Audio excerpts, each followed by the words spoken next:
এই যে কালো শার্ট লোকটাকে দেখতে পাচ্ছেন, মনে হচ্ছে যে বোকাশোকা কিছুই বোঝে না, আসলে সে একটা প্রতারক, ধান্দাবাজ।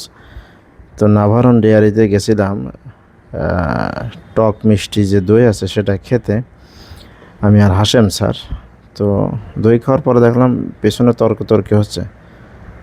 তো কারণ উদ্ঘাটন করার চেষ্টা করলাম, দেখলাম যে এই লোকটা দোকানদার ভাইকে বলতেছে 500 টাকা আপনারা যে দিলাম সে টাকাটা ফেরত দেন।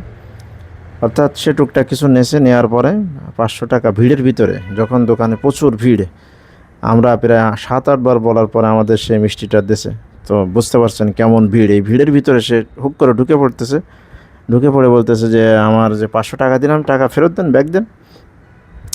তো দোকানদার ভাই সে আজকে ধরে ফেলেছে, আগে একদিন সেরকম 500 টাকা ছেলেপেলের কাছ থেকে নাকি নিয়ে গেছে, দোকানের কর্মচারীদের কাছ থেকে। তো দোকানদার ভাই বলতেছে যে সিসিটিভি ফুটেজ যেটা রয়েছে সেটা দেখো, তুমি 500 টাকা দিয়েছো না 1000 টাকা দিয়েছো, তোমার টাকা আমি 100 বার দিতে রাজি। তুমি টাকা সিসিটিভি দেখো, তুমি কোন জায়গায় কোন সময় আমার টাকাটা দিছো। তো তারপরে দেখা গেল যে আমরা দাঁড়ায় দেখলাম সে কোথাও কোনো সময় টাকা দেয়নি, বরং ভিড়ের ভিতরে সে দাঁড়ায় থেকে হুক করে সে বলতেছে টাকা ফেরত দেন।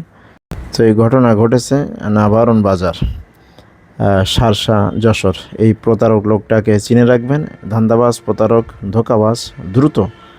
আর দোকানদারি খুব সাবধানে আমাদেরকে করতে হবে। প্রত্যেক দোকানে আমি মনে করি এভাবে সিসিটিভি লাগানো দরকার, ফুটেজ থাকা দরকার, আর মাথা তো ঠিক রাখতেই হবে।